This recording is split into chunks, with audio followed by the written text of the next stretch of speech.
Hi guys, welcome back to our channel with your host C. And Els. So guys, welcome back to our channel obviously.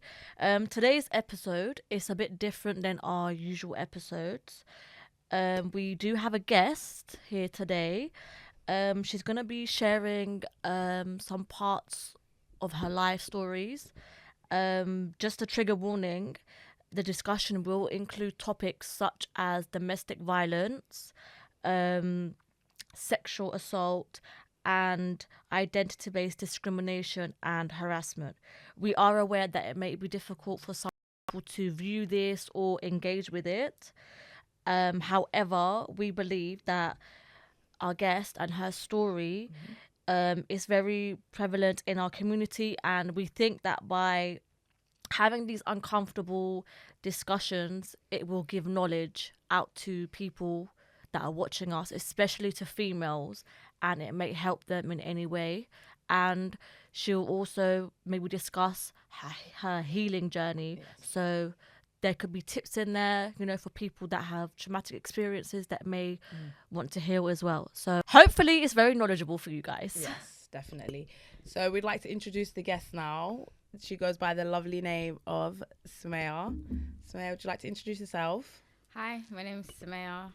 I see Sumaia edits on social media. Yeah. How are you today? I'm good. How are you guys doing? We're all right, thank you very much. I'm a bit nervous. How was your day been? It's been alright. It's been a chill one, to be honest. Yeah? Yeah, so That's good. excited. Yeah, we do have some food today, guys. If you want, do you want to, because you've been there before, isn't it, Sam? Guys, we have today Lorenzo's Kuisina. It is amazing Filipino fusion food. Yes. It is based around London. There's a few spots. And when I say it is TT, it is TT, guys. Yeah, guys, get into it. We're about to do a food review as well. This is my first time trying it. Els, is it your first time or? Yeah, it is my first time trying it Yeah. as well. Someone recommended it to me, so I thought, let's try this. Yeah, she's recommended it. And then when I went to Sumaia said, I've eaten this. She had it like 2 years ago, Really? Yeah. So it's been out a while. Yeah.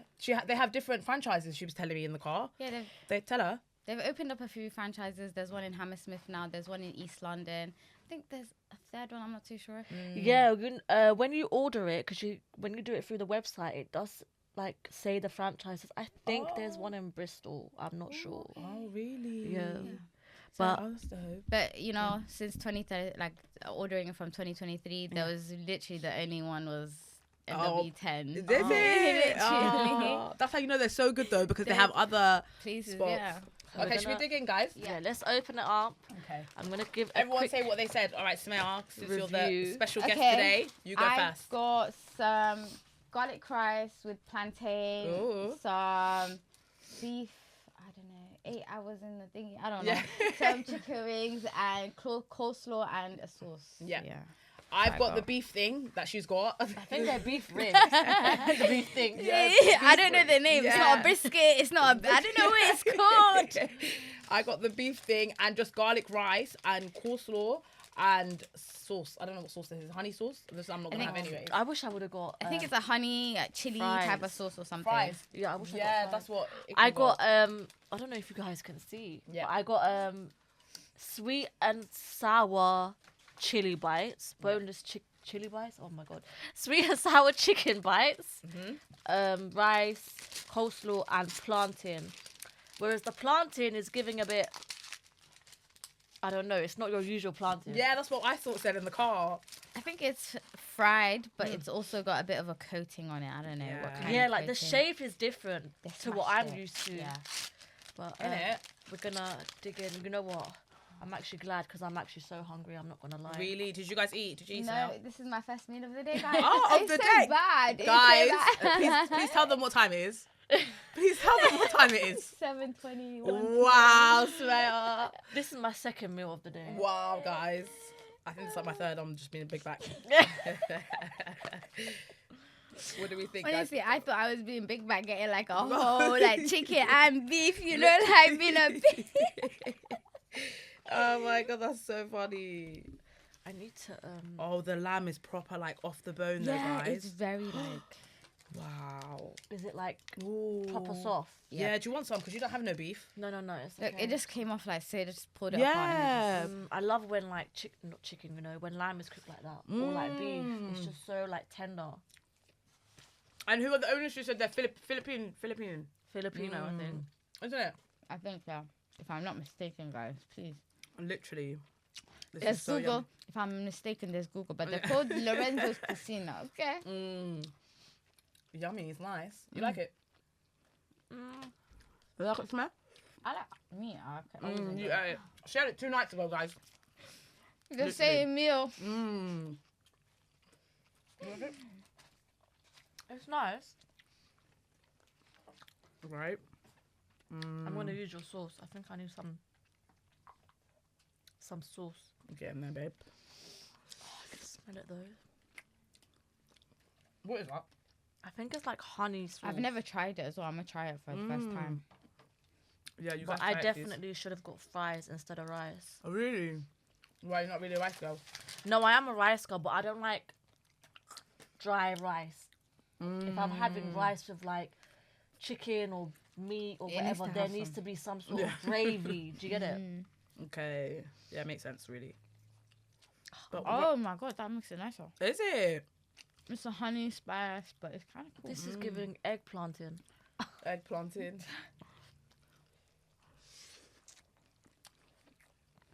Nice. How are you liking your food? My food's nice, but I got the most basic food out of you lot. My food Do you guys is want so to try plain. the chicken? Do you want one of the pieces of chicken? Because I know I'm not gonna finish it. Come on, I beg. Take one of the pieces. No, because I can't. I feel like if I mix meat, beef, and Meat, chicken. oh, okay. Somehow, if I mix meat and beef and chicken, I mean, it's a weird combination, guys.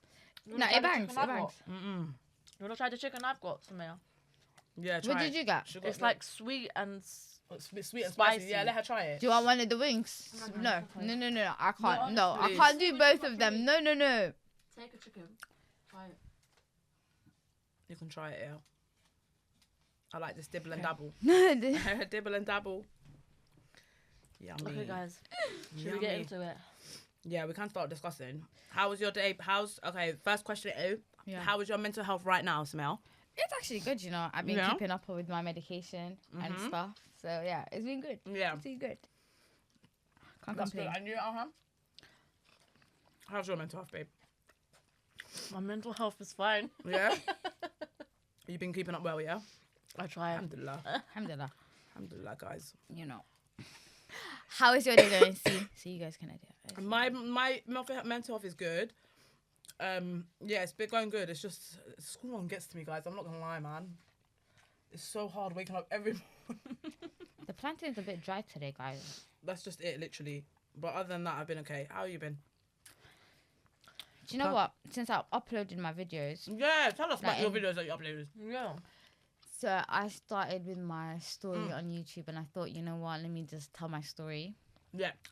When did you originally start? Because I watched all your videos, but I didn't actually look at the dates. Yeah. I told you, she started like 4 weeks ago, wasn't it, right? Yeah. Okay. Yeah. You started about 4 weeks ago. I put my YouTube video out, I think it was like the 7th of Jan or something. It was the beginning of within the first week of January. And ever since then, I've just been on a, how do I say it? Really anxious, just really triggered. A lot of people have reached out, shared their stories. I've kind of opened up a platform on TikTok where I'll go on live and people can come on and share their stories as well. Nice. So just all of that, it's doing really well, but it's also taking a toll on my mental health and my physical, like everything. It's just a bit much.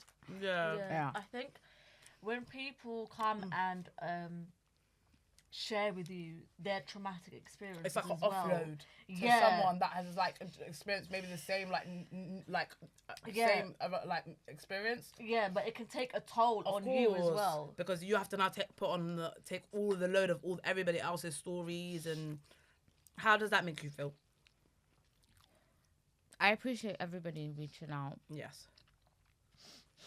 I appreciate all the support and everything and everybody sharing their stories, but honestly, like some of the stories that I'm hearing are so triggering that it jumps me back into that moment, that little girl, that Sumaia back in 10 10, 11, 12 years ago. Yeah.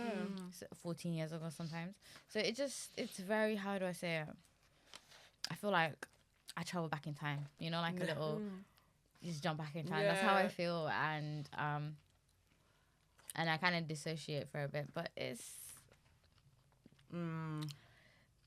I'm learning to just like take it really easy, because honestly, this is the first time I'm talking about it like in depth, the full story, full details and everything. And it's just, I don't know, it's just shocking, I guess. I don't know. Yeah, I don't know. Yes, but I'm processing. Yeah, definitely. But Sumaia, you're so brave, such a resilient soul, isn't she? I think you're I extremely brave. can condemn you so badly. Wallahi, mashallah.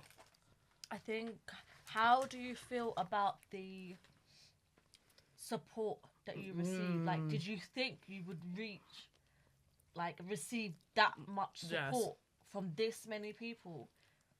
No. No. I thought I just got under the radar, you know? Yeah. And honestly, it's just, I don't really like the spotlight too much, you know? I just like to be behind the scenes person, and I've always been behind the scenes person, so just now being so open with my story, it's a bit different, but it's cool. Yeah, definitely. Yeah. That's amazing. So, for people that don't know, yeah, definitely, and just come to our channel, would you mind? Obviously, we're gonna put the link of your YouTube channel as well. Yeah. So you don't have to speak about it in depth. Would you mind giving just a quick summary of who you are? Yeah. Like, I know you went through a lot. Yeah, definitely. So I feel like a quick summary is a bit. It's not gonna be enough, but. Just whatever you feel comfortable saying. You feel comfortable. Because they can always go back and watch. Yeah, they can always go back and watch, definitely. and we'll tag it. Yes. But for people that haven't seen it, and come to our channel, just so they can understand what this episode is really about, just to get like a quick grasp of it. Only whatever you feel comfortable with, Sumaia, definitely. That's if you don't, fine. then just say you don't, definitely. Do you know what it is? I've opened up my platform, to be very honest, so that's something I'm just going to continue leading with. So, definitely. My name is Sumaia. I am 31 years old, and my backstory includes having FGM done to me at the age of 12, groomed from 12 to 15, homeschooled from, I think, year 8 to year 9, year 10, then taken out of school, forced into marriage at the age of 16. And then at 18, I went to America and then married an abusive man. So let's just say, and then, and one more other thing. And then a few years later, my dad tried to, take my life because he caught me smoking what? Cigarettes. Now, considering all of that, I've been fighting for my life, considering my whole life. So I'm just here to share my story and continue fighting for my life, I guess. But yeah, we're here surviving. That's all it is. So yeah, I think that sums me up. Yeah. Yeah. Mashallah. Hopefully you don't have to fight for your life any longer, sis. Yeah. Yeah, definitely no. Hopefully not. It's Hopefully life, it's a new chapter, you know? Do you know it's different ways for fighting for my life. So then times it was physical. Now it's more mental health, physical health, just trials and tribulations. But do you know what it is? Alhamdulillah, I'm here. Alhamdulillah, I can talk about it. And and I've got a lot more personality to me, and I've got like a lot of other history to me, guys. Let me just say, I'm not just trauma based, okay? I live life. Okay, my whole 20s, like from 21 to 30, I'm 32, 31 now to 31. I've just been living life, okay? Good life, alhamdulillah. I can't complain. Okay. Done eating now. So what do you think of the food? What did I think of the food? Yeah. No, you start and say what did you It's think like of the food? food review. Okay. Food cost. Yeah. Food cost. We're at the food cost guys with C and L, so we are here doing the food review. Let's go. There you go. What did you think of the food? What did you think, honestly? Lorenzo always bangs. Today the plantain was a little bit dry, so I'm just gonna give it a little 8.5 out of 10 just for that. That's a good one. Yeah, I think I'm gonna give it 8.5 as well. It was actually really nice. It was my first time trying it as well, guys, and I would go back. So because I would go back, I think it's good. I'm gonna give it a 7. Oh, you're always complaining. I'm gonna give it a 7. The chicken was nice. It was like sweet and sour vibes. It was nice. The plantain was a bit. It was a bit hard, like a bit hard, dry.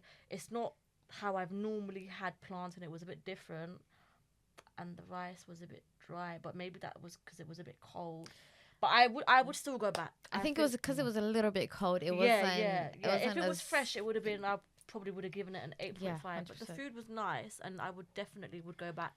Lorenzo, Kuisina, guys. Kuisina, sorry. Kuisina. There you go. Go check it out. There you go. She said it fast, guys. Sorry, Guys, Lorenzo. sponsor me. I'm here doing PR for you, man.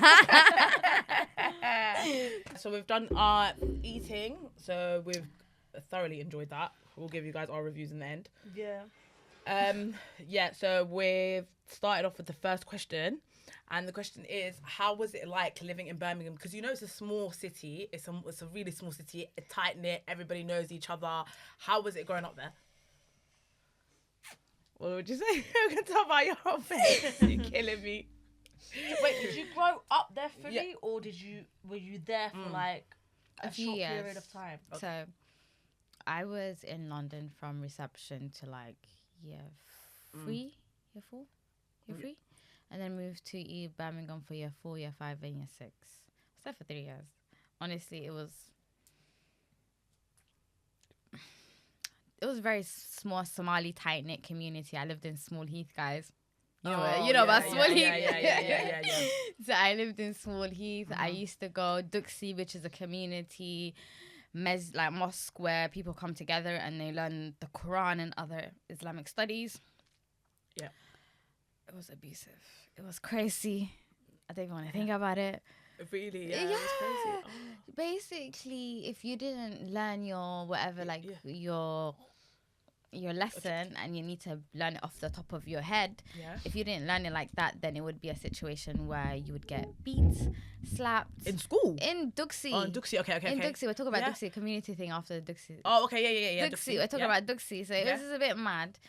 Honestly, what can I say? It was just that. That's crazy. Yeah, I feel like most Duxies are like that though. Yeah. Most Duxies are like that. I don't think it's right. You think you can come and slap my child? I'm coming to you and I'm kicking off. It's like that in our like culture. Like that's why they send them to like Duxies. If you don't like learn, the parents will like threaten you and be like, your Ma'alin, which is your teacher, will end up smacking you up. No, if you don't learn, memorize your Quran. I get that, but that could not run with me. No way in hell that's running with me. But most of the time they don't. The parents don't know. Kids are not normally going to speak up and be like, they're going to think it's the norm because every other child is getting beaten in the room. Do you understand? Yes, but if you yourself know it's a part of your culture, then your parents would also be aware that this is what happens in Duxie. No, so not I would go home, tell my mom I got slapped in Duxie, and she would be like, "Did you learn your lesson?" Nonchalant. Basically you didn't learn it to. Yeah, basically part of the plan. It's a consequence. Basically, you didn't learn your So thing. okay, I get that then. But then again, after my mom kind of realized I was getting beat a lot more than the usual, my siblings and other people in class in the Duxie, my mom kind of realized I was struggling to learn. So she would listen to the lesson for me. Everything's perfect. And then I'd go to school, like the Duxie, and I would just underperform and not be able to say what the lesson was. And my mom would then have to go fight with the teachers to be like, hey, she's literally struggling. Like I know at home she read it to me. It was perfect. She came to the Duxie and she wasn't able to. Honestly, it was anxiety. I'll be honest. Because you're getting hit. It's because you're getting hit. I know. So how can they expect you to learn of people that you're not comfortable with them? They've installed fear in you rather than comfortability and trying to make you confident and boost your self-esteem. So that's, hitting is not going to help with you learning. It's going to do the complete opposite. Yeah, but parents, Somali parents didn't really... It's basically they grew up back home. Yeah, no, I understand. It's a bit hard I get it. The culture is you get beat if you don't know what you're doing. If No, I understand. Obviously, my parents grew back home. older Yeah. generation, our parents, it's not they're not aware, or they don't understand the kind of things we've come to learn Yeah. as parents 100%, ourselves. yeah. Like, I'm sure we agree, like, I definitely wouldn't do some things my parents have done. 100%. And I guess it's just a learning pattern as well. So like the experiences that we had with our parents, it's more of a, like, I would never do that to my children. If that Yeah. makes sense. So Yeah, it's a definitely. learning curve either way. So hey. Okay. So when did you move out of Birmingham? So but with Birmingham, the situation was I moved out from when I was a kid. I think it was 5 I finished, and then I was moved to Egypt at the age of 11. Okay. So when after, because often when kids are misbehaving, their parents may say like, oh, I'm going to take you to Somalia if you act up. Was that a occurring issue in the household for you or your Later on, siblings? so when I turned into a teenager, then it turned into a situation where, oh, if you're not misbehaving, we're going to send you home. But it wasn't particularly directed at me, but it was the idea in terms of other kids around, other Okay. parents, it was like the parents and the family friends, that's what they all believed in at the time, if that makes sense. Okay. So it was more of that. And with me, I was a little bit different, where when I was at the age of 12, Yes. they did FGM on me. And so from that point forward, I was misbehaving behaviorally, because that was very traumatic for me. So looking back at it, analyzing how I was, I can understand where I was going from. But at the age of 12, I didn't even know what was going on. So from their perspective, they were like, she's acting out, she's doing this, she's doing that. So from that point forward, they started talking to me about my marriage, about what a woman is supposed to do, her duties, cooking, cleaning, just like a lot of family-based things. And then by the age of 16, I was forced into a marriage. But after going through a traumatic experience such as FGM, it is normal for a child to act out. Yes. Any child, because you were a child, that experiences something against their will and that is traumatic for them, it is completely normal for them to act out. Definitely. But again, older generations would see it as Yeah. she's troublesome or he's troublesome or they're Yeah. acting up, or Yeah. So I think them saying the solution would be to get you married off was not what you needed as a child. Definitely not. Before you went to did your FGM? Yeah. Is that when you went to Egypt? Yes. When you was younger, before 11. after you moved out 11? Yes. So 11, I was in Egypt for less than a year, I think. But by the time, because it was summer, my birthday's at the end of the year. Yeah. So by the time my birthday kicked in, I was 12, and that's when they did the FGM. Okay, and then you went. How long was you gone for? Did you go to Egypt to do it or Somalia? It was no. So basically, my mom took us to Egypt on holiday at the age of 11, and then she was like, "Oh, I love Egypt." Her mom lived there, so she was like, "We're gonna live here." Yeah. So we moved there, and before they took me into school and stuff, they did that, performed that on me, and then put me back into school. I did year 5, and I did year 6. No, I think I did year 6, year 7, and by year 8, I was homeschooled. How long were you in Egypt for? From 2004 to roughly 2009. And then did you move back to the UK after? No. Egypt? After Egypt, so basically during that time frame I was in Egypt, I was coming back for the summer in the UK, just chilling with the family and stuff. But every time I went back to Egypt, I was back in Egypt. And then from 2009, I was then taken to Somalia, to Dubai for a holiday, and then to Somalia, then to be forced into a marriage at 16 from Egypt. I never came back to the UK from when I was 11, say, to live here basically. Okay, because I'm just remembering from your videos that I watched. We'll get into it later. You're the man you got married to in America. You met him through Duxie In Egypt, yeah. Okay, that's okay. I assumed it was here. No, in Duxie. Egypt. In so Egypt. You met him in Egypt. Yeah, so I was going to school and Duxie, so the only thing that they kept going was Duxie, and they took me out of school and said they was going to homeschool me from school for the age of 13, 14, 15, or from 14, 15. I'm not too sure, but I think it was 14, 15.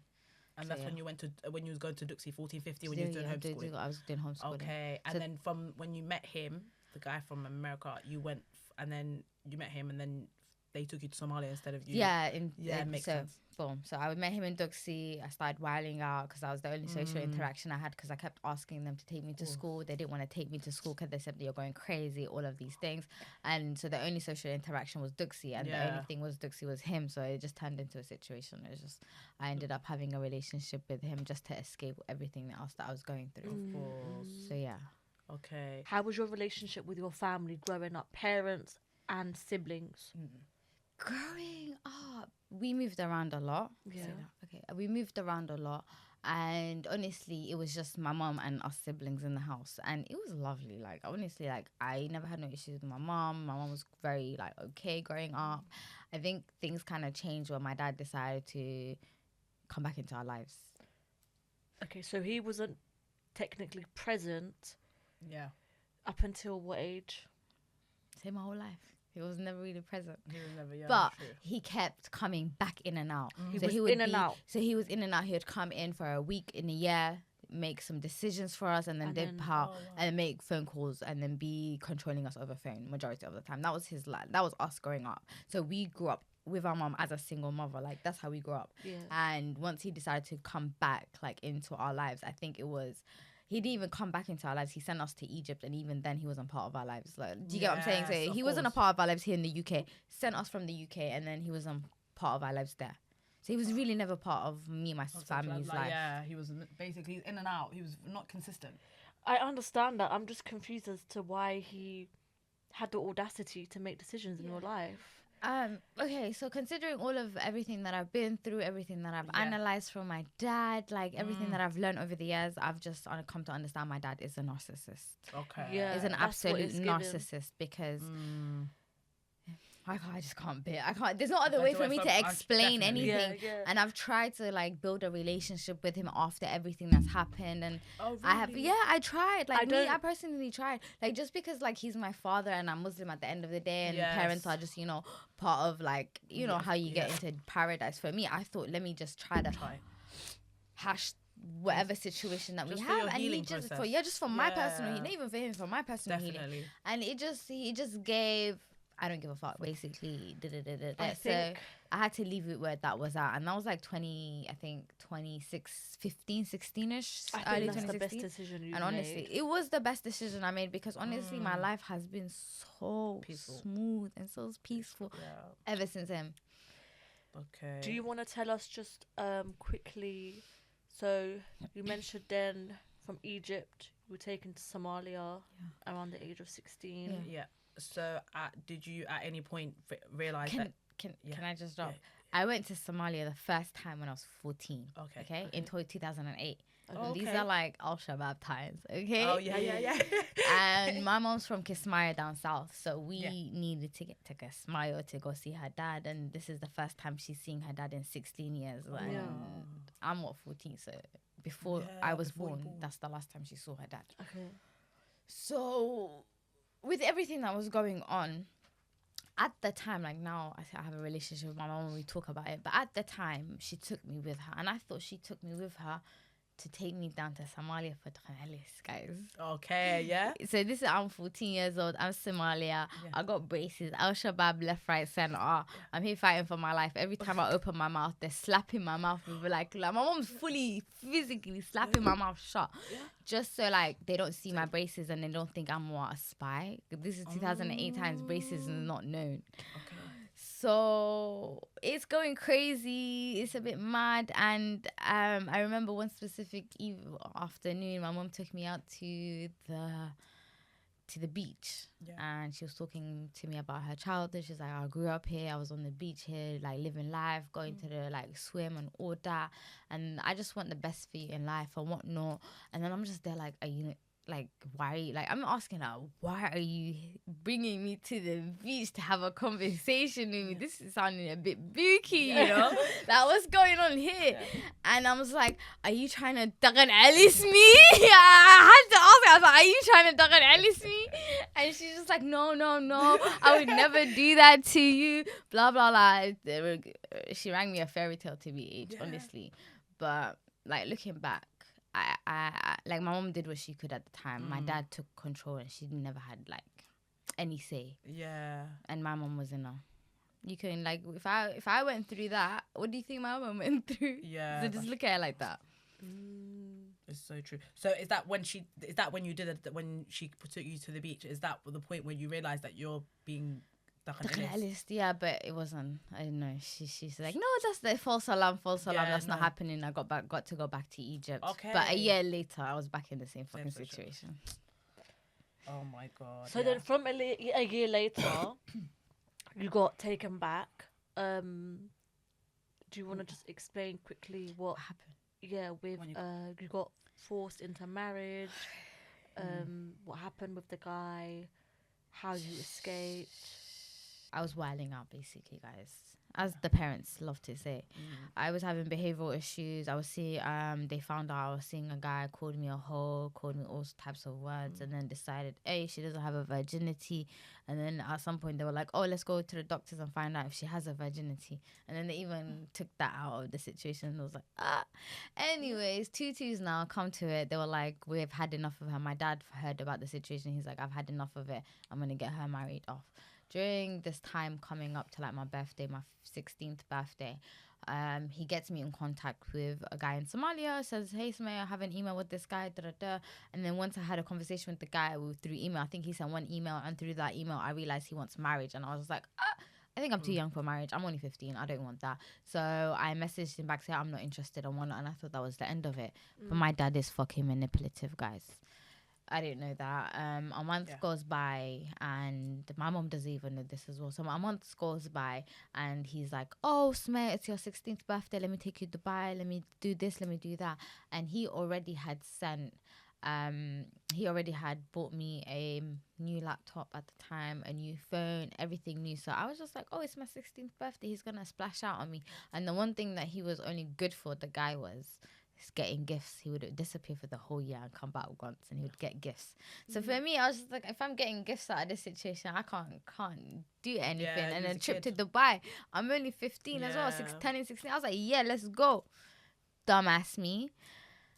Anyways, took us to Dubai. I was there for a week. He bought us some shopping. It was me and my brother at the time. I didn't know. My brother already knew the end game was Somalia. Oh, wow. I didn't know he knew. He's younger than me though. He was younger. Oh, he's younger than you. So he kept that to himself. I didn't freaking know. We're in Dubai. My dad says, "Oh, I've got a business plan. I've got some business to do in Somalia. Let's go Somalia." And we go Somalia. And once we go Somalia, he's like, well, I'm gonna stay in Somalia for a bit. So I'm gonna enroll you guys into school. He enrolls us into the school. I'm there for like 4 weeks. I'm here fighting left, right, center with all of these girls, local girls, and they're fighting me just because of what I'm from the UK, and they think I'm half Arab. It was a crazy situation. I was just thinking, what the hell are you lot okay? Yeah. Anyways, move forward. 4 weeks into the school, 1 week after the first 4 weeks, I come home after school because we was walking back home by ourselves at this point. We come back, me and my brother come back because our school was opposite each other and we used to walk home together. Me and my brother come back to my dad and a man sitting in the living room in the house. And we were just thinking, what? So my dad was just like, oh, to my brother, let's go. And they dip out. And the man and me is just left in the house. And he looks at me. He's like, yeah, chat to him. What? Wallah. I'm 16 at this point. I just turned 16. Anyways, I think it wasn't even a week later at that point where I was forced into a marriage. The wedding happened 1st of January 2010. Was it with that man that you were left with? Did you have like a proper wedding, or was it just like a quick? It was a wedding. Actual walking down the aisle wedding? Ish. Wedding dress. Wedding dress. Subhanallah. Horrible Somali makeup. Horrible. You know, you can imagine. I deleted those fucking pictures so fast, so hard. Yeah. But I wish I kept them now just for like, this is what it was, guys. But I deleted it. But it was, I was the only one there. I didn't really have no family. The only auntie that I did know was an auntie from Birmingham who was the same tribe as me. It was it was shambolic.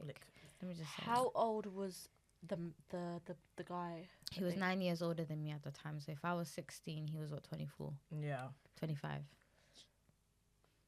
And throughout your marriage, how was he towards you? Okay. What were you going to say? Before you ask that question, you know when you did marry this man, you married him in Egypt, right? Or was you in Somalia? In Somalia. Okay, and once you did marry him, you moved into his flat straight away? No. So let me explain now. Okay. So we moved into the same flat that me and my dad and my brother were staying at. It was a house. It was a house that my dad rented out, and my dad moved out of the house the same day that I got married, and him and my brother went to a hotel for, I think it was like a week. Like, I got the facts from my brother because I went to spend a couple of weeks with him in Egypt a week or two ago. So he was just giving me the back rundown from his side. So he was like, yeah, we was there for like 2 weeks or 3 weeks in that hotel, and then we moved down to Kenya after that, and we left you guys. And even though that he did that, they never used to come check on me. They wouldn't pick up my phone calls. They wouldn't do anything. That's the bit I don't understand. Even from when I saw your videos, that no matter how much you was calling them, that they wouldn't pick up your calls, because what if you were in a really, really dangerous situation where you were about to die? They would have had no idea. They didn't care. Do you know how many times I nearly died? That's what I'm saying. Do you know, like, the amount, if I count on it, it's just too, like, I can't, it's too many times. But the thing is like, I felt like they gave me to him just to get rid of me and my problems and my issues and stuff like that. And I felt like sold, to be honest. Not even sold. Because, you know, like, when you get sold, you get some money back. I didn't even get no fucking money back now, did I? Yeah. Nope. All I got was what? The guy, my dad paid the guy, like, he paid the rent of the house for 6 months, and then paid the man $2,000, gave the man $2,000 in front of my eyes, and then was like, yeah, take her over, and dip the fuck out. So when it comes to your brother, because it was just your brother, right, and your dad, did he what within the time you was married to this man, did you have communication with your brother, and was he telling you like, oh, did he apologize for leaving you in this situation or anything? I understand he was younger than you, he probably didn't know any better, but did he have any sort of sympathy like for you after you told them? Because I remember in the video you called when you came back to London after you left Somalia, and you was like, hey guys, you lot don't care about me, I'm now back, blah blah blah. Did your siblings come and reach out to you and say, hey, like, No. I'm sorry you went through all of this stuff? No. Okay, for my siblings. And what's the age gap, if you don't mind me asking? Okay, so I'm the oldest. I'm 93. My next sister is 96. My brother's 97. My other sister's 99. And we've got a baby boy in 2006. Okay. They're all children. Yeah. Okay? Yeah. My dad manipulated me, manipulated my siblings, manipulated my mom. So each person that he was talking to, he would tell them a story that would suit them the best. So whatever hit them, whatever there were issues, he would tell a lie to cover it up. Like, when I say my dad was very manipulative, a fucking master manipulator, a liar, he's just too much to deal with. So my siblings were a lot younger than me, and he portrayed it to the family that I was this problematic child. And my brother, they portrayed it to my brother that because he was kind of helping me out, and because because my siblings loved me, like, I'll be honest, they loved me, and because of a lot of things that they did for me, they got consequences. Yeah. They got punished for it. Yeah. So because of those punishments, they started feeling some type of way towards me. Yeah, you get resentment. So there was a little bit of resentment going on, but it wasn't anything malicious or anything. It was just more of what the family were saying. Yeah. It was just that. And as we grew older, we started speaking a bit more, and then we kind of started realizing where we're at. And I think for them, this is the first time that they're hearing my full-on story from everything, and they're shocked. Wallahi, they're shocked. How did they speak to you, reach out to you after they saw the videos? Is that the first time they're hearing the full details? The full details. So before I uploaded anything, I spoke to not my mom, but my siblings. I spoke to them and I told them, hey, this is what I'm doing. I'm planning to upload a video. Yeah. And then they were like, go for it, Sumaia. Like, do your thing. Whatever you want to do, just do. So they've been really supportive. And so once I uploaded that, they were like, they watched it, and they called me up like shocked as hell, telling me their side, and this is what it was. This, we didn't know. Your whole siblings, Sumaia. Like, imagine how we felt. I was behind the screen, like, I was tears. so angry for you. I was so angry, tears, all the emotions just overrid my whole body. So I can only imagine like what your siblings went through. Honestly, like heartbreak, literally, like, and they're probably like guilt, all the emotions, like, oh my god, like, why had we not see this? I can only imagine the emotions that your siblings went through. Not 100%. So honestly, in the your video, you stated, I remember your cousin. I really like your cousin, the one that helped you in Somalia. Yeah. I can't lie, she's like my favorite. She's Out of the whole story. Yeah, out of the whole. She's literally wow. Like big up you if you're watching this. Like honestly, like out of everybody, you actually like did the most. She literally did the most for her. Are you still close with her till this day? 100%, yes. That's good. Oh, I love that. She was so. That bit touched me so much. She's Yeah, amazing. she helped you. She helped you a lot. Literally. Honestly, if it wasn't for her, I think I'd still be in that situation, or even maybe worse. I don't think you would. I think you're very smart. Yeah, very. You knew what to do. Yeah. Like, I feel like you were on survival mode. Yes, like definitely. fight or flight. Like Yeah. you just knew you had to get out of there. And I promise you, if she wasn't there, you would have found another way. You would have found 100%. another way 100%. Yes, your cousin gets credit, but the credit goes out to you. Yes. No, my cousin gets credit for getting me there as quickly as possible. Because if it wasn't for her, honestly, I think I would have been dead. Because the way he beat me that day, and the way he beat his mom in front of me, I knew if I went back into that house, it would have been mad. Yeah, it's true. So my cousin, like, big up to you, Hallie. Love you so much, you know? Yeah. Big up to her. Like, if it wasn't for her, I really wouldn't be here today. Like, that's a big fact. There's so many times, like, there's so many people in my story that if it wasn't for them, I don't feel like I would have been here. Okay. There's so many near misses. Yes, there's so many people that played a big role in your survival. 100%. Yeah, no, 100%. This question might be very sensitive. Yeah. But what that moment when you had to leave your child and leave, how was that moment for you? It was devastating. I was shocked that they could give me an ultimatum like that. Yeah.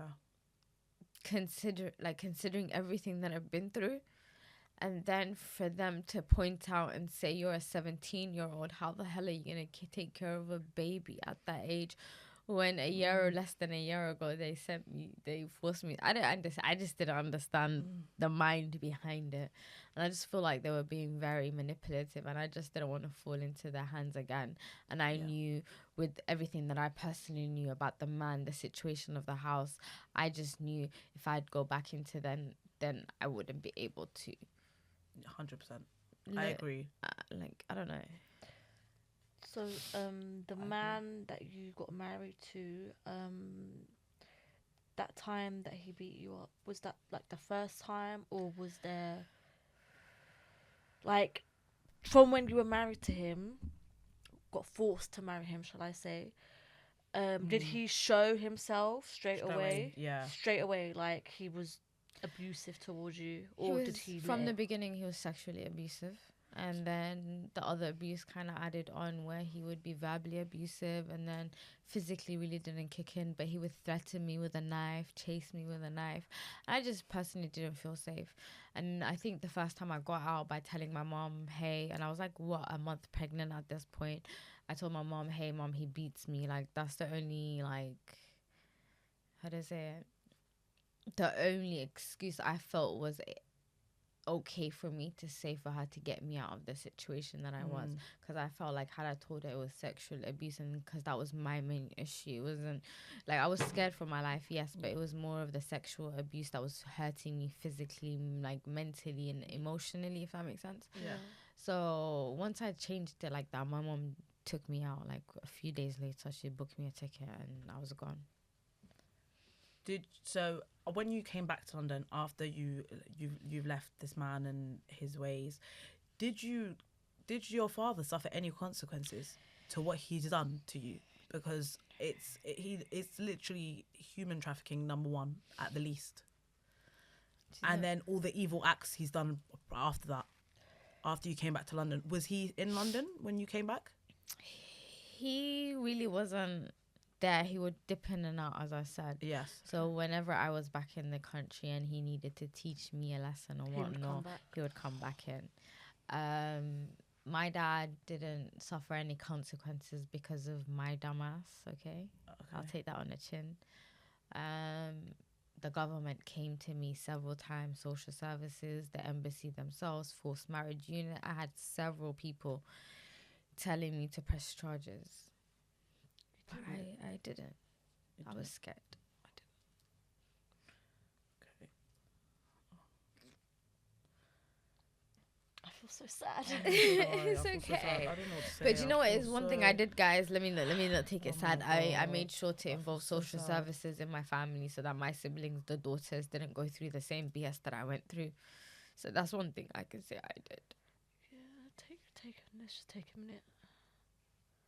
Oh my God, I'm gonna cry, guys. And they hated me for it, okay? The family, the extended family, everybody hated me for involving the social services. But that was the only smart thing that I fucking did because my sisters would have went course. through the same Yeah. fucking shit that I went through. Yeah, no, I 100%. think you definitely looked out for them. No, So 100%. don't feel bad about that. You know, like extended family and like just people that are within the community or whatever, they're always gonna have something to say. 100%. Whether it's Definitely. negative or positive, you could have given them £1 million or like you could have put money into their pocket. They would have That's still true, baby. complained, "Oh, it's not enough. Oh, she didn't give me enough." Like people will always have something to say. Did your mother was your mother against you calling social services on your father as well? After you said, I don't want this to happen, did you tell your mum after you came back from Somalia and you came back, did you explain to your mum what you went through? Did your mum still have communications with your father at that point? I just want to give a disclaimer. My mom didn't know a lot that she knows today. Okay. She's a lot more educated today. Yeah. Back then, I came back within the first 3 months of my pregnancy. And my mom locked me in the house. For the whole pregnancy or? Up until 5 months. But So she could've- anyways, What- alhamdulillah, I can't complain because Yeah. I have a beautiful son, okay? Of course. I could never complain, alhamdulillah, but that's what my mom did. But it is what it is. So it just, my mind is just like this, because if your mom did that and you've explained to her, you may not have told her in depth everything you went through, but you saying that he was physically abusive to you should have been enough. Why did she take you back to Somalia? Because number one, my dad was very manipulative. My dad was abusing my mom to begin with mentally. You guys can understand the amount of lies he's been telling from when he was, okay? Number one. Number two, my mom thought that was the best thing to do at the time. She was not educated. She grew up in Somalia before the war. She came running after the war. My mom didn't know any better. My dad did know better, and he fucked up, okay? My mom just didn't have a choice. She couldn't say anything. And she really didn't know any better, okay? Our parents actually don't know any better, you know. They're just humans, just like us. First generation. First generation. They're adulting just like us. So We make mistakes with our children. We won't know. We only know. Do you understand? Like it's. Yeah, I think there's just always a stigma that your parents should know better. Yeah, when they shouldn't. It's true. It's literally like that. but one thing I'll give my mom props is once she did know better, she did better. Yes. And me and my mom have been therapy together to sort out our relationship and maybe understand each other a little bit more. Yeah. So That's amazing. Okay. So then you went back and then you were able to escape Somalia with the help of your cousin. Yeah. And then you did that through going to Embassy. Ethiopia, the British embassy in Ethiopia. yeah. And Then she came back. She was pregnant. no, this is after. So I came back pregnant, had Yeah. the child here in the UK, and then my family convinced me to go back to Somalia Oh, again. Yes. Yeah. And then she escaped. And then I had to go escape. Okay. Yeah. Yes. So yes. she came through the embassy. Bessie. Okay. Yes. Yes. How did you feel when you had to do that again? Did you feel like this is just like deja vu, like it's like a cycle? Because you had already come back from Somalia. I'm sure once you left that horrid situation, you had a sense of relief. How did you feel when you had to go back and you relived being with this abusive man again?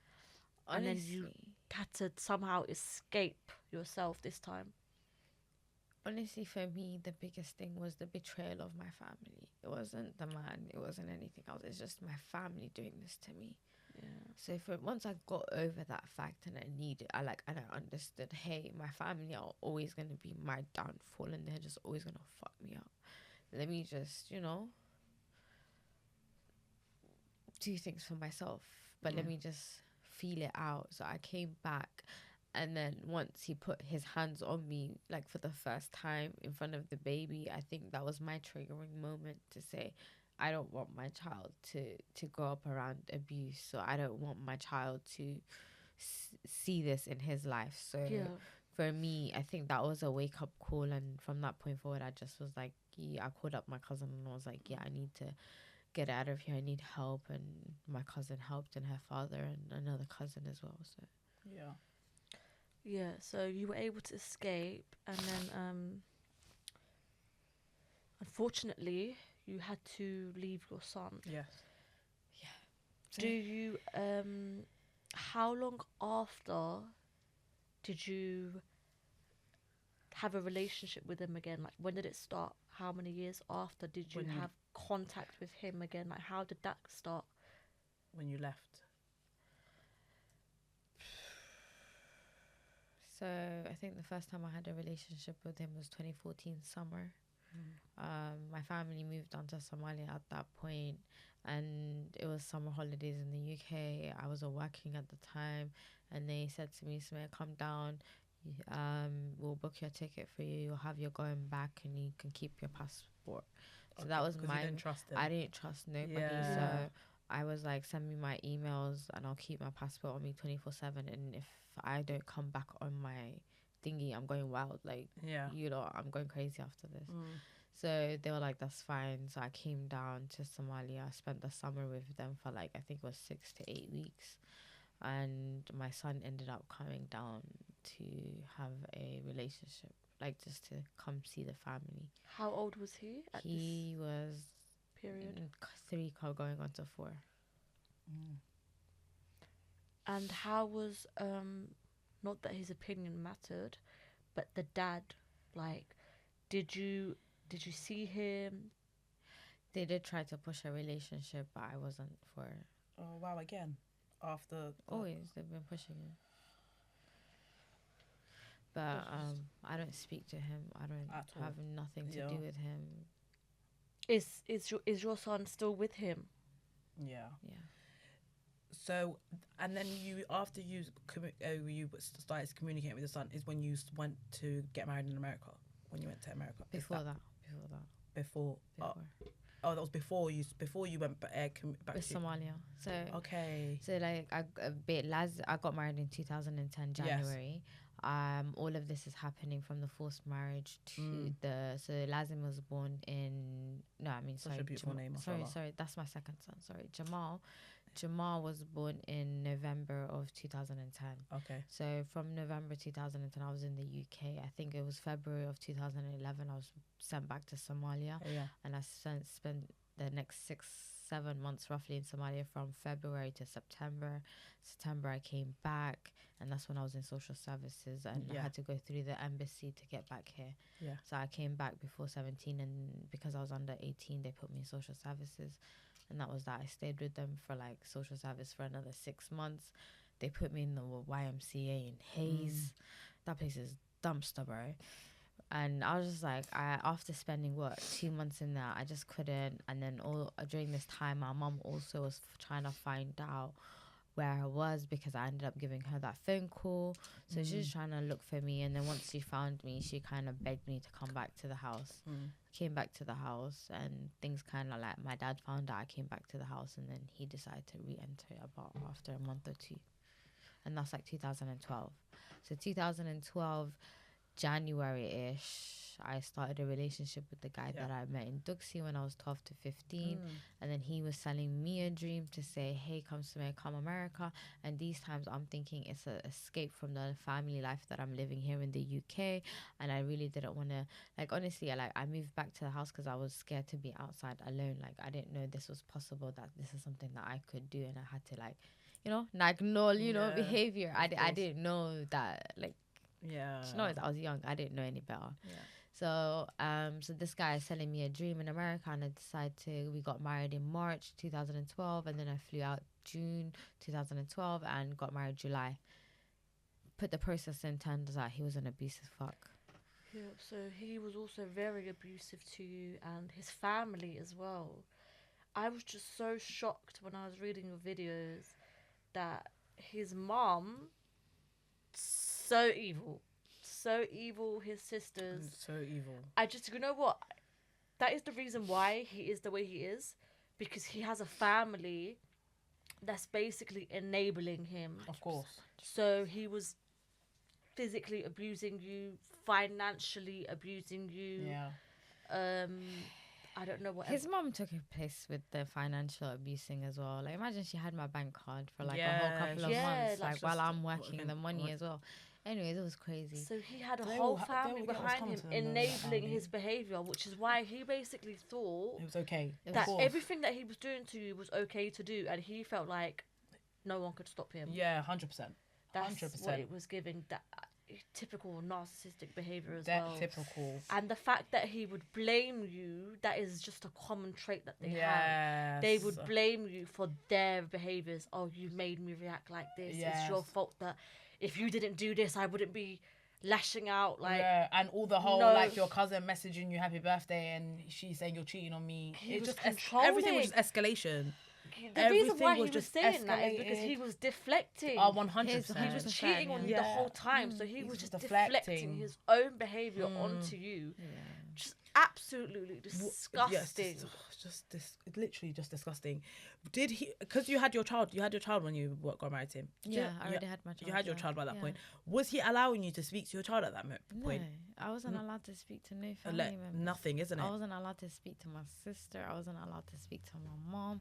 I wouldn't like to speak to my cousins, no friends, no nothing. I was taken off social media, Facebook.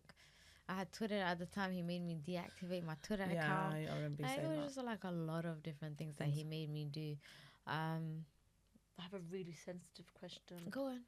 Was he also sexually assaulting you? It wasn't completely sexual assault. He would guilt trip me, as you said. Like, he would do that and and then use it as that kind of manipulation. So I can't really say it was very. Because I consented. You know what I mean? You did, but it wouldn't be considered proper consent because he was basically manipulating you into it. 100%. Did you get it? Yeah. Did you have a child with him? No child. He can't have children. Thank the fucking Lord. Really? Yeah, God. he can't have children. He doesn't deserve kids anyways. He doesn't deserve it. He doesn't deserve kids anyways. I am Really? putting your whole fucking life ahead. I don't give a shit, my man. If you're seeing this, I don't give a fuck. We definitely don't give a fuck, my nigga. He can't have kids. Furthermore, I better not know what you look like. I swear, you better show me a picture, babe. After this, I need to see a picture of what this motherfucker looks like. I hate him. Fucking hate him. I hate him so much. He can't have children, and the funny thing is, he tried to blame it on me. Oh, such typical narcissistic behaviour. Yeah. And we went to the doctors to find out. And the thing he tried to blame it on me was because I had an abortion. Because while I was trying to escape Somalia to the British embassy, I got raped on the journey there. Yes. So because of that, I had to I came back to social services, and I came back, and then my period missed, and I realised I was pregnant. I was like, I can't do this a second time with another. Yeah. Couldn't. So I was just like, I need to. So I had the social worker help me sort that out. So once that was done, I told him about it, even though my mom was against it, to say, don't ever tell men things. Guys, don't ever tell men your shit because they will use it against you 110%. Your mom was onto something. They do, especially men like that. 100%. They do. 100%. So I told him that, and I told him that my mom was against. But you didn't know any better as well, Sumaia. You were very vulnerable. She was very young as well. She was very young and vulnerable. Just bear in mind, she was only 18 at this point now. Yeah. Still Front very lobe wasn't young. even developed, babe. 100% not. Yeah, Not even the literally. first time. Not It even the- develops yeah, twice, twice, guys. yeah. Yeah, no, not even. You know, you've been through a lot of trauma by 18 already, so you're very, very vulnerable, and the people around you that were supposed to take care of you, Yes. every single person Failed. failed you. Every single person failed you. They failed to protect you. 100%. Is yeah, definitely. And is there any part of you that wanted to like name and shame these people, but you just ended up leaving it to Allah subhanahu wa ta'ala? Yeah. Yeah. Do you know what? Everybody will be asked in front of the day of Yes, judgment. What was your exactly. actions? What did you do? Da, da, da. So I'll just keep it to that. Because they're elders, you know? Yeah, definitely. May 'Cause God there's just- forgive me. Some things are definitely left better unsaid. So what's like They will definitely get Yeah. what's coming for them though. if it's not in this life, it's in the akhirah. no, babe. it will definitely 100%. Yeah. If You it's know not what? in this life, I believe in karma. So even in this life, they will get something coming Yeah, to them. definitely. Yeah. Whether If it's not- them, their children. I would their much prefer grandchildren. they get it in the afterlife though, because that's gonna be Yeah, definitely. And that's God's choice, and I just leave it up to God for that. Yeah. What's your relationship now with your mother? We've got a great relationship. Yeah. Mm, Alhamdulillah. we went therapy 2017, Yeah. 16. I think we did roughly about a year and a half of therapy where we consistently went together, apart, and we kind of hashed out our issues. I got to understand her as an individual. She got to understand me as an individual. And honestly, ever since then, she's like my best friend, my support system, my carer, everything. Oh, mashallah. that's good. That's good. That you've kind of like healed your relationship Definitely. with your mother. Do you feel like therapy helped? Yeah. Not just in your relationship with your mother, but just healing you like internally. Yeah. 100%. Basically, it helped with my mom because honestly, like, just having to sit down and hear what she has to say in a safe space where she can share her feelings without being misunderstood, and then also me sharing my feelings without me being understood, that was kind of cool. But also for like my own self, it was really cool to be able to bounce my ideas on why I think things happen, or why, like, just like throwing, like, bouncing your ideas off of somebody and somebody kind of giving you, hey, like, mentally this is what it, or like like, do you know what I mean, like, therapeutic wise, this is what it is and this is what it ain't, and it makes sense to why, like, you do this. Someone to like say, yeah, it's understandable, like, you've been through this, and for you to react like this, somebody to make, because honestly, because I have borderline personality disorder, so a lot of the things is I react, overreact, underreact, so sometimes I don't know if it's justified enough because of the amount of situations I've been in life. So it's, how do I say it, I struggle with a lot of, I don't know, my thoughts and what's going on. Intrusive thoughts. So having somebody say, hey, this is what, it's okay, you feel like this because of this, may make me Yes. understand, like, Make you why am I understand it. connecting feelings. Yeah, It's so they're just connecting it for you. yeah, so basically, or me, even myself, and they're kind of just correcting me, basically. Do you think your borderline personality disorder is a result of your trauma? 100%. 100%. I have ADHD as well, so I've had ADHD my whole life, and that's something that I can say I've had. But the borderline personality disorder comes from all of the traumatic incidents that I've had with, especially like people closest to me, family, and stuff like that. So it just kind of built on that. Yeah.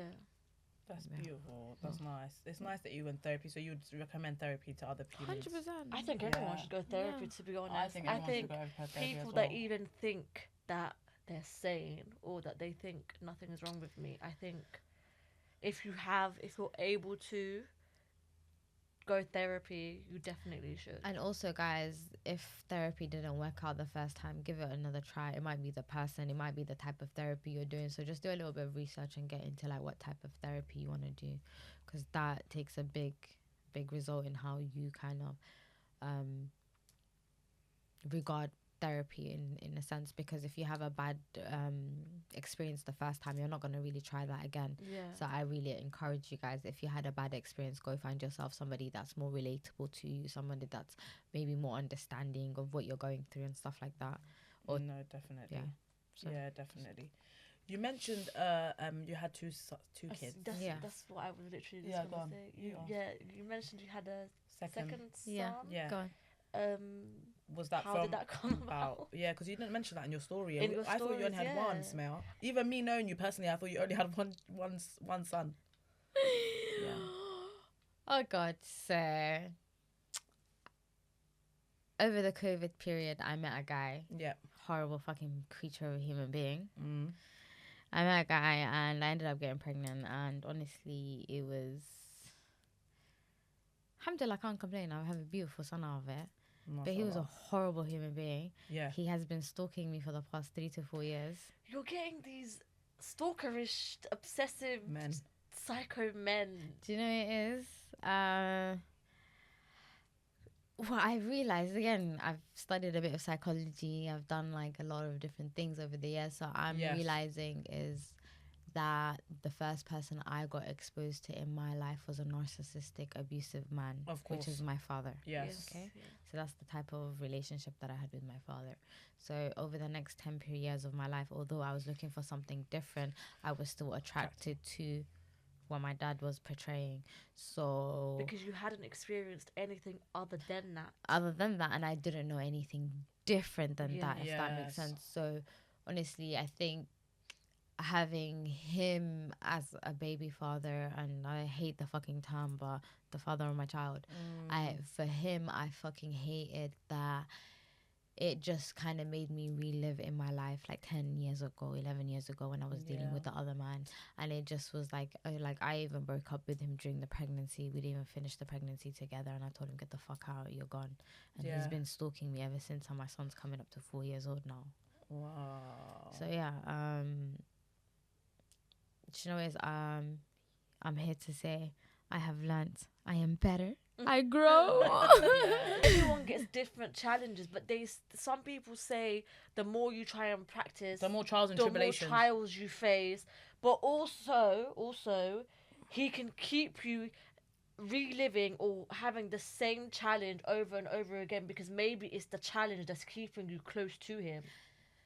Do you understand what I'm saying? Okay, like, so there could be different reasons, we don't know. Yeah, for that's me, true. it's a little bit triggering. I understand you're coming from a good place and stuff. Like, I do understand that. But for me, it's more of a fact that we're all human beings. No single human being is better than another human being. Yeah. We're just put through trials and tribulations because this is what life, and that's what life life is is. about.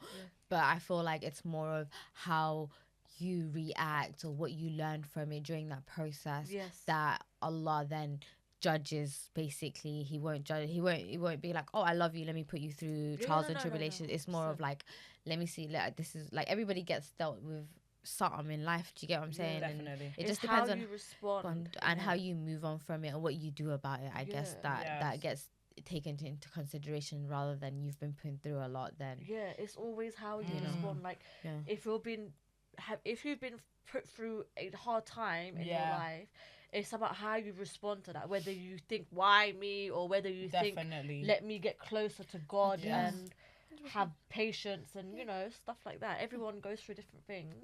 Are you with your the new son? No, my mom has him. Oh, mashallah. And that's because of the stalker situation, social services.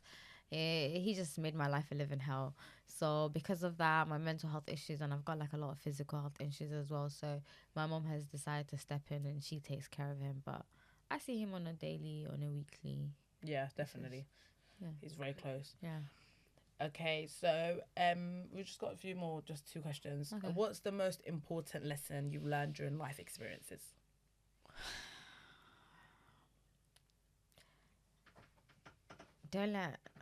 Okay, there's a lot of different lessons I've learned. Yeah, you just say how don't rely on a man for nothing is Okay. one of the main ones I've learned. Do everything for yourself. If your family is standing against you for whatever you want to do it for yourself. Leave them, move away from them. Like, just honestly, one thing I've learned is that majority of my abuse came from my family. So once I decided to branch away from them at the age of 21, my life has kind of been rocky here and there, but it's been my choices, and I've been very proud of them and everything. So, and it hasn't been the same amount of trauma and abuse that they've been that you experienced through them. But so I'm just saying, live your life, do what's best for you. if it equates to your values, your morals and stuff like that, then just do it for you. Don't really care about what the community thinks, what the people think. It's your life at the end of the day. You're gonna live it. Yeah. So yeah. What are a few things that you do to maintain your mental health in like a good state or like a stable state? I do a lot of self-care. I go out by myself, not events, but pottery, painting. I started crocheting. I do like a lot of things that I genuinely just want to do for myself to keep my mind open. It's anxious, but you know, I have anxiety, but you know what it is? I experience anxiety on a daily, so it is what it is at this point. I go on holidays. I just do things for myself that I really want to do. Therapy is one thing that I really recommend and I really need to get back into. But yeah, whatever you feel like brings you a sense of peace, do that. Honestly, that's the main thing. Yeah. I just like experiencing new things, having fun, doing new things. Like, that's just me, so I just do what I like to do. Yeah, no, I agree with that. I think doing stuff like that is you're pouring into yourself. 100%, Definitely. Self-care is the Definitely. key, I Yeah. think, to pouring love into yourself, and you figure out yourself as well, like who you are as a person, what you like, what you don't like. 100%. Honestly, I think I started doing that. I think 2023. I think that's when I kind of like started branching out from the friendship groups that I had, and I just slowly started losing friends. And I was like, I'm lonely. And then I was like to myself, Sumaia, let me start TikTok first things first, and then let me just go out to things by myself. And I just started doing it slowly. I think initially I did my first solo trip on my 29th or 8th birthday. I can't remember specifically. I went to Amsterdam for my birthday, 3-day weekend trip, and I did that again for my 31st. So I was like, fuck it, let's just do it. Yeah. Solo traveling. Do you recommend solo traveling? Please do 'Cause not you do go that to a lot, Arab you know, countries. Ismail. Please do not go to Arab countries, and she please does do it not a go lot, to guys. like. Yeah, Okay. Solo travels a lot. You know that, and I actually commend you for that. You know, because not a lot of people can do that. Everybody always wants to travel. Everybody just wants to hold hands, babe, when they go on trips. Literally, but it's nice to see because on I've social always media, said that as well, literally like, so good. If you're going to somewhere that is particularly safe, then I would recommend it. Yeah. Go have like activities. There's like Get Your Guide app where you can go to different cities, check out what there's available to do, book that in, book your hotel, and that they pick that up from you. Go explore around your hotel. Just you know what it is, have fun with it, guys. You only live once.